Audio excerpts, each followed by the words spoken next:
നമസ്കാരം. നിയന്ത്രണ രേഖയിലേക്ക് സ്വാഗതം. ഒരു സിനിമ പ്രേക്ഷകൻ തിരഞ്ഞെടുക്കുന്നതിന്റെ മാനദണ്ഡം എന്താണ്? സമീപകാലത്ത് മലയാള സിനിമ ഉത്തരം തേടുന്ന പ്രധാന ചോദ്യം ഇതാണ്.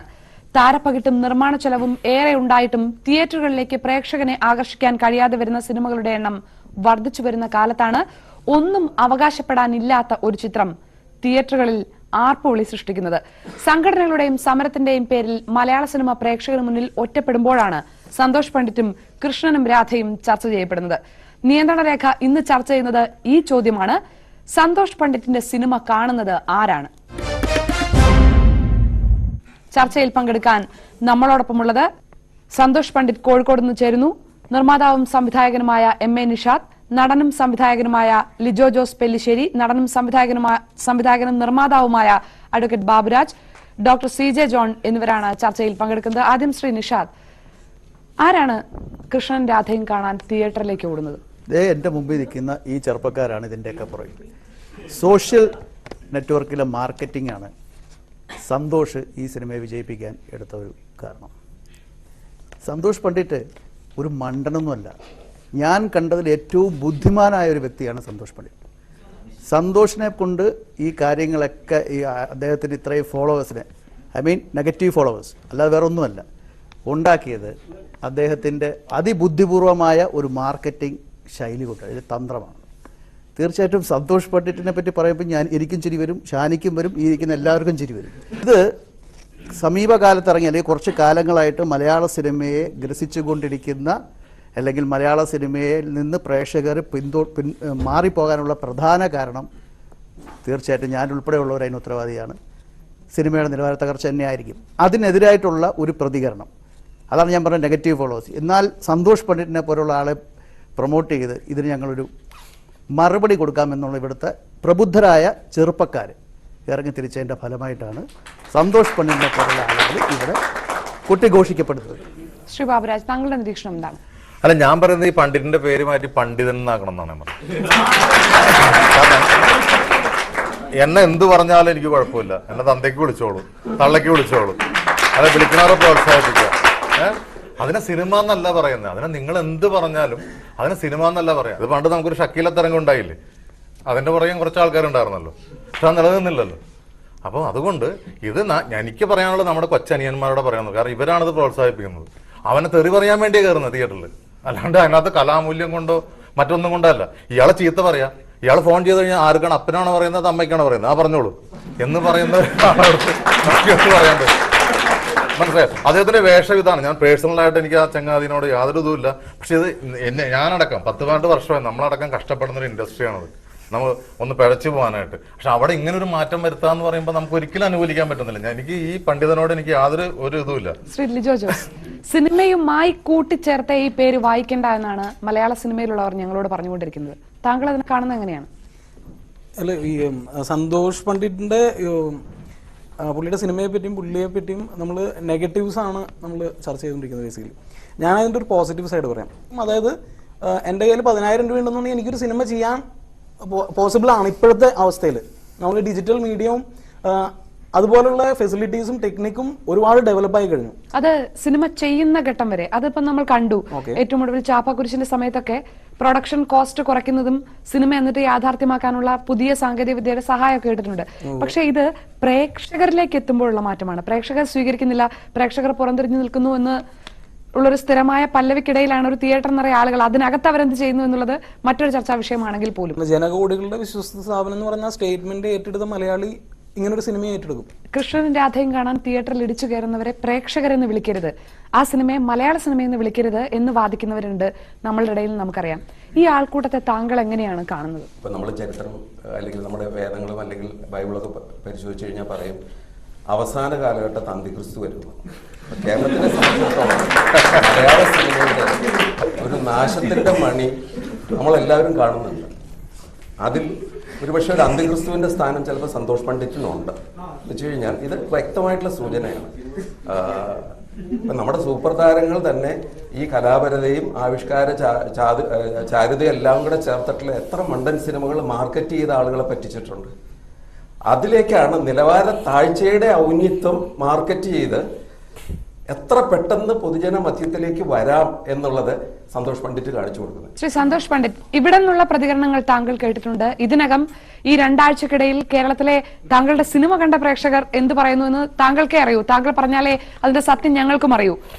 പ്രേക്ഷകരുടെ പ്രതികരണങ്ങളിൽ നിന്ന് ഇതുവരെ അല്ലാതെയും താങ്കൾക്ക് കിട്ടുന്ന പ്രതികരണങ്ങളിൽ നിന്ന് താങ്കൾ എങ്ങനെയാണ് വിലയിരുത്തുന്നത്? താങ്കളുടെ സിനിമ കാണുന്ന ആരാണ്? പുതുമ ഇഷ്ടപ്പെടുന്ന പ്രേക്ഷകരാണ് എൻ്റെ സിനിമ കാണുന്നത്. ഇപ്പോൾ തന്നെ നിങ്ങളുടെ അവിടെ ഇരിക്കുന്ന ബുദ്ധിജീവികളെന്ന് സ്വയം പറയുന്ന ആളുകൾ ഒരാൾ പോലും എൻ്റെ സിനിമ കണ്ടിട്ടില്ല. സിനിമ കണ്ട ഒരാൾക്കും ഒരു വിമർശനം ഇല്ല എന്ന് മനസ്സിലാക്കുക.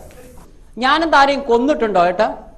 അല്ല, ഞാനെന്താ അവിടെ പിടിച്ചു വരിക്കോ വല്ലതും പോയിട്ടുണ്ടോ? ഞാൻ അന്തസ്സായിട്ടൊരു സിനിമ ചെയ്തു. 3 മണിക്കൂറിന്റെ ലെങ്തി ഫിലിം, 8 പാട്ടും 8 സംഘടനകളായിട്ടുള്ള നല്ല പുതുമ നിറഞ്ഞൊരു പ്രമേയം. ഇവരാരും സിനിമ കാണാത്തതുകൊണ്ട് എനിക്ക് ഇവരോടൊന്നും പറഞ്ഞിട്ട് കാര്യമില്ല.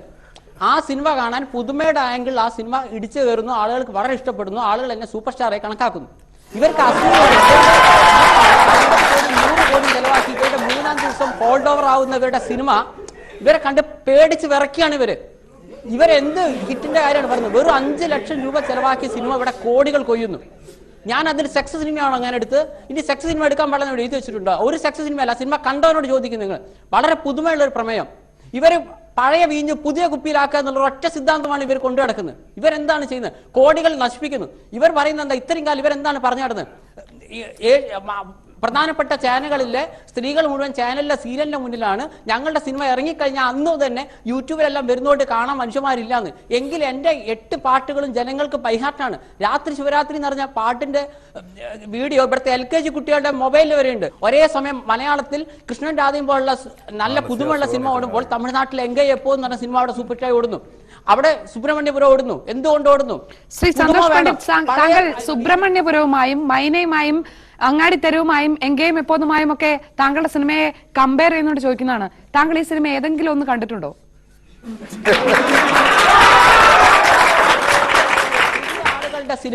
പുതിയ ആളുകളുടെ സിനിമ ജനങ്ങൾ അംഗീകരിക്കുന്നു. പുതിയ ആളുകളുടെ സിനിമ അംഗീകരിക്കുന്നു. ഇത് കാണുമ്പോൾ ഇവർക്ക് പേടിയാണ്. ഇവർക്കൊക്കെ ചാൻസ് നഷ്ടപ്പെടുമെന്ന് എനിക്ക് ഇവരോടൊന്നേ പറയാനുള്ളൂ.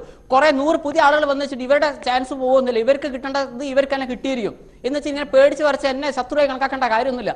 ഇതുപോലുള്ള പുതിയ ചുരുങ്ങിയ ലോ ബഡ്ജറ്റിൽ ഇവരൊക്കെ 100 ജന്മം ജനിച്ചാൽ ഇവർക്ക് 5 ലക്ഷത്തിൽ സിനിമ ചെയ്യാൻ പറ്റുമോ? എങ്കിൽ കാണിച്ച് ജനങ്ങൾ കാണട്ടെ. നിങ്ങളുടെ ഭാഗത്തുനിന്ന് സിനിമ കണ്ടവർക്ക് പറയാം.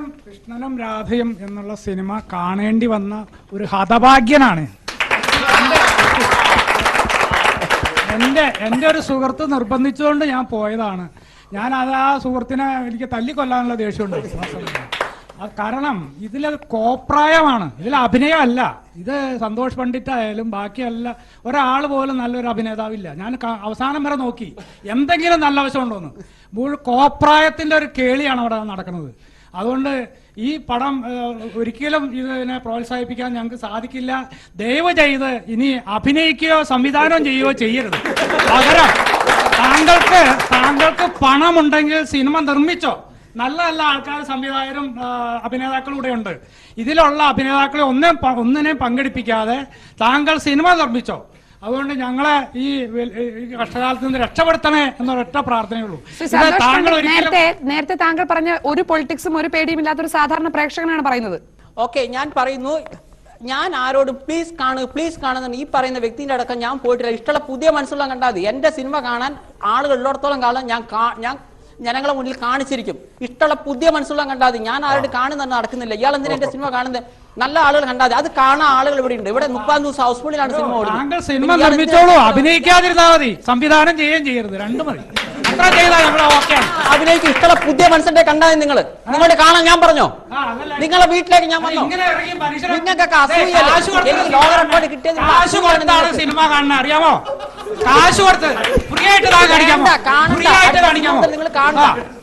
ഞാൻ ഇനി അഭിനയിക്കും. ഇഷ്ടമുള്ള പുതിയ 50 രൂപ നഷ്ടപ്പെടുത്തിയിട്ട് ഈ തല്ലിപ്പൊളി പടമാണ് എന്റെ ജീവിതത്തിൽ ഇത്രയും തല്ലിപ്പൊളി പടം അവസാനിപ്പിച്ചോ. അടുത്ത സിനിമ മുതൽ നിങ്ങൾ കാണണ്ട. നിങ്ങളെ പോലുള്ളവര് ഇവിടെ മറ്റുള്ളവർക്ക് ഓശാന പാടാനാണ് നടക്കുന്നത്. എനിക്ക് ഒറ്റ കാര്യം ചോദിക്കാനുള്ളത് ഡോക്ടറോടാണ്. ഡോക്ടർ, ഇയാൾക്ക് മാനസികമായിട്ട് എന്തെങ്കിലും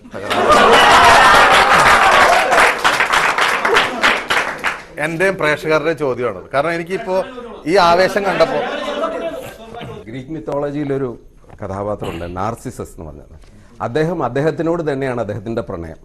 ഇങ്ങനെയുള്ള ആളുകൾക്ക് വരുന്നൊരു പ്രശ്നം എന്താണെന്ന് വെച്ച് കഴിഞ്ഞാൽ അതിശയോക്തിപരമായിട്ട് സ്വന്തം കഴിവുകളെ സ്വയം അങ്ങ് പെരുപ്പിച്ച് കാണും. മറ്റുള്ളവർ എന്ത് പറയുന്നു എന്നുള്ളത് തീർത്തും അവർക്ക് യാതൊരു പ്രശ്നമല്ല. ഇപ്പൊ തന്നെ സിനിമ കണ്ടിട്ടുള്ള ആളുകളുണ്ടോന്ന് പറഞ്ഞപ്പോൾ ഒരാൾ അത് പറഞ്ഞിട്ട് അതിന്റെ ഫീഡ്ബാക്ക് പറഞ്ഞപ്പോൾ അതിനോടൊരു തുറന്ന മനസ്സല്ല, ആ ക്രിറ്റിസിസത്തിനോടുള്ള അസഹിഷ്ണുതയാണ്.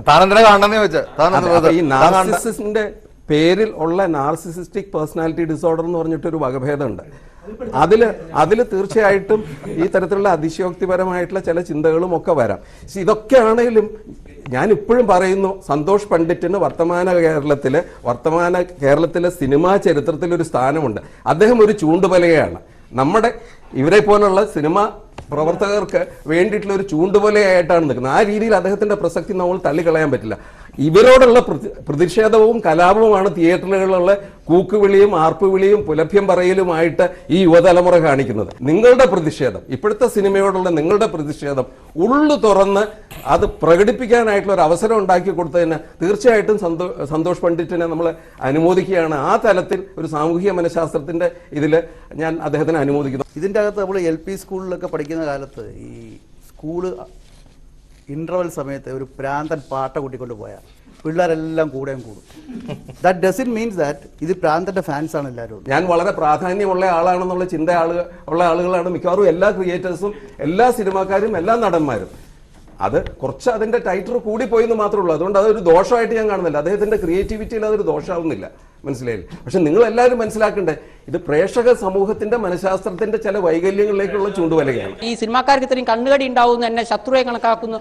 അവർ 50 കോടിന്റെ സിനിമ ആളില്ലാതെ വന്നപ്പോൾ 5 ലക്ഷത്തിന് കണ്ടപ്പോൾ ഇങ്ങനെ ദേഷ്യം പിടിച്ച് എന്നെ ഒരു ഭ്രാന്തനായി ചിത്രീകരിക്കുന്നു ഞാൻ വിചാരിച്ചില്ല. ആ സൈക്കോളജി എനിക്ക് ഇപ്പോഴാണ് മനസ്സിലാക്കുന്നത്. പക്ഷേ ഈ സിനിമ സൂപ്പർ ഹിറ്റ് ആവുമെന്ന് ഞാൻ പറഞ്ഞിരുന്നു. എന്റെ കഴിവിനനുസരിച്ച് ഞാൻ ചെയ്തു. നിങ്ങൾ മനസ്സിലാക്കുക, ഒരു സിനിമ സെറ്റ് പോലും കാണാത്ത എനിക്ക് ഇത്രയും നന്നായി ചെയ്യാൻ പറ്റിയെങ്കിൽ ഈ 18 വർഷത്തെ എക്സ്പീരിയൻസ് പറഞ്ഞ ഒരാളുണ്ടല്ലോ, അവിടെ ഒരു സംശയമുണ്ട് സന്തോഷ് പണ്ഡിറ്റ്. താങ്കൾ പറഞ്ഞു ഇത്രയും നന്നായി ചെയ്യാൻ പറ്റിയെങ്കിൽ താങ്കളുടെ സിനിമ സൂപ്പർ ഹിറ്റ് ആണ് എന്ന് വെച്ചാൽ ഇപ്പൊ ഒരു സിനിമ ഹിറ്റാണോ എന്ന് പറയുന്നത് അതിന്റെ മുടക്കുമുതലിനേക്കാൾ കൂടുതൽ തിരിച്ചു പിടിച്ചാൽ സിനിമയുടെ കണക്കിൽ അത് ഹിറ്റാണ്. അപ്പോൾ അത് ഹിറ്റാണെന്ന് പറയാം, പ്രേക്ഷകർ കാണുന്നുണ്ട്, സമ്മതിച്ചു. ഈ സിനിമ നന്നായി എന്ന് താങ്കളോട് ആരെങ്കിലും പറഞ്ഞിട്ടുണ്ടോ? 100% എന്നെ വിളിക്കുന്നവർ മുഴുവൻ അതാ പറഞ്ഞിരിക്കുന്നത്. ഇപ്പൊ തന്നെ സിനിമ കണ്ട ആളുകൾ എന്നെ വിമർശിക്കുന്നില്ല. നിങ്ങൾക്ക് മനസ്സിലാക്കാവുന്ന കാര്യമാണ്. ഞങ്ങൾ കേട്ടത് മുഴുവൻ ഇവർ പല കാര്യങ്ങളും ചെയ്തു. എനിക്ക് തിയേറ്റർ ആരുണ്ടായിട്ടില്ല. നിങ്ങൾ സിനിമ കണ്ടിട്ടില്ല, എനിക്ക് പറയാനുള്ളൂ. നിങ്ങളെപ്പോലുള്ള ആളുകൾ പൈസ കൊടുത്ത ആളുകളെ കൊണ്ട് കൂകിപ്പിക്കുന്നു. നിങ്ങൾ ആരെയാണ് പേടിക്കുന്നത്? ടെക്നിക്കൽ സൈഡിൽ എന്താണ് നന്നായിരിക്കുന്നത്? ഈ എന്റെ അടുത്തിരിക്കുന്ന സുഹൃത്ത് അഭിഷേക് എന്നാണ് പേര്. ഞങ്ങൾ ഇഷ്ടംപോലെ ഷോർട്ട് ഫിലിം എടുക്കുന്ന ഞങ്ങളുടെ ഒരെണ്ണത്തിൽ പോലും ജസ്റ്റ് ക്യാമറ ഫോക്കസ് ഔട്ട് പോലും മാറ്റാൻ നോക്കാണ്ട് യാതൊരു എഡിറ്റിംഗും അല്ല. ഒരു സീനിൽ പണ്ഡിറ്റ് സംസാരിക്കുമ്പോൾ ചുണ്ടത്ത് അതിന് മുമ്പ് തിന്ന ബിസ്ക്കറ്റിന്റെ കഷ്ണം ഇരിക്കുന്നത് അതുപോലും പിന്നെ രണ്ടുപേരും നടന്നു വരുന്ന സീനാണ്. അതിനകത്ത് ഫോക്കസ് ചെയ്യുന്ന ബാക്ക്ഗ്രൗണ്ട് ആണ്. പച്ചനെയും ബാക്കി എല്ലാവരും ഉറുമ്പിനെ വരെ കൃത്യമായിട്ട് കാണാം. പക്ഷെ നടന്നു വരുന്ന ആൾക്കാരെ കാണുന്നില്ല. ഇതാണ് നല്ല പടം, ഇതാണ് നല്ല സിനിമ. കേരളത്തിലെ ജനങ്ങൾക്ക് എന്താണ് അവർ ആഗ്രഹിക്കുന്നത്, അവരെന്താണ് അർഹിക്കുന്നതെന്ന് എനിക്കറിയാം. അത് ഞാൻ അവർക്ക് കൊടുത്തു. ചോദ്യമാണ് ശ്രീ നിഷാദ്, കേരളത്തിലെ ജനങ്ങൾ അർഹിക്കുന്നത് എന്താണെന്ന് അങ്ങനെ പറയാൻ അദ്ദേഹത്തിന് ധൈര്യം നൽകുന്നത് എന്താണ്? അദ്ദേഹം തന്നെ പറയുന്നു കേരളത്തിലെ ജനങ്ങൾ ആഗ്രഹിക്കുന്ന കൊടുത്ത് താനാണെന്ന് അയാൾ പറയുമ്പോൾ അയാൾക്ക് സംതിങ് റോങ്, എന്തോ പ്രോബ്ലം ഉണ്ട്. അതാണ് നേരത്തെ ഡോക്ടറോട് ഞാനും ബാബുവും ചോദിച്ച കാര്യം. പക്ഷെ ഇതൊന്നും ഈ വാക്കുകളൊന്നും നമ്മൾ മഹത്വവൽക്കരിക്കേണ്ട കാര്യമില്ല എന്നുള്ളത്. വിളിക്കുന്ന ആൾക്കാർ തന്തയ്ക്കും തള്ളയ്ക്കും പറയുകയാണെങ്കിൽ അതിന് അനുമോദനമായിട്ട് കൂട്ടിയാൽ പിന്നെ നമ്മൾ ഈ ചർച്ചയിൽ ഇരുന്നിട്ട് എന്ത് കാര്യം? ഒരു ക്ലാബ് ബോയ് ആയിട്ട് അവൻ വന്ന് ഓരോ സ്റ്റേജ് ബൈ സ്റ്റേജ് വന്ന് അവൻ ഓരോ ആർട്ടിസ്റ്റിന്റെ അടുത്ത് വന്നിട്ട് സാർ എൻ്റെ ഒരു പടം ഒരു പ്രൊഡ്യൂസർ അന്വേഷണം നടന്ന് അങ്ങനെ ഉണ്ടാക്കുന്ന സിനിമകളെ അവിടെ നിലനിൽക്കുന്നുള്ളൂ, ഓടുന്നുള്ളൂ. അവിടെ ഒരു സുപ്രഭാതത്തിൽ വന്ന് എന്നെ തെറി വിളിച്ചോ അല്ലെ എന്നെ എന്തൊക്കെ വിളിച്ചോ എന്ന് പറഞ്ഞൊരു സിനിമ ഉണ്ടായിട്ട് അതിന്റെ പുറകെ നടക്കുന്നു, അതൊരു ചർച്ചയാക്കുന്നു, അതിനുവേണ്ടി നമ്മൾ വലിയത് തരുന്നു, അതിനുവേണ്ടി ഞങ്ങൾ വന്നിരിക്കുന്നു. അതല്ല, ഇത് ഞാനൊരു പ്രതിഷേധം എന്നെ പോലെ കഷ്ടപ്പെടുന്ന ഇദ്ദേഹത്തെ പോലെ ഇവരെ പോലെ അത്ര അറിയിക്കാൻ വേണ്ടി മാത്രം വന്നു. കേരളത്തിലെ ജനങ്ങൾക്ക് എന്ത് വേണമെന്ന് താങ്കൾക്ക് അറിയാം, അത് താങ്കൾ കൊടുത്തു എന്ന് പറഞ്ഞു. എന്റെ പൊന്നു മാഷെ പച്ചത്തെറിയാണ് തിയേറ്ററിൽ കയറുന്ന യൂട്യൂബില് ഞാൻ വരെ കമന്റ് ചെയ്തിട്ടുള്ളതാണ്. എന്റെ പൊന്നു അതൊന്ന് തുറന്നു നോക്കുന്നുണ്ട്.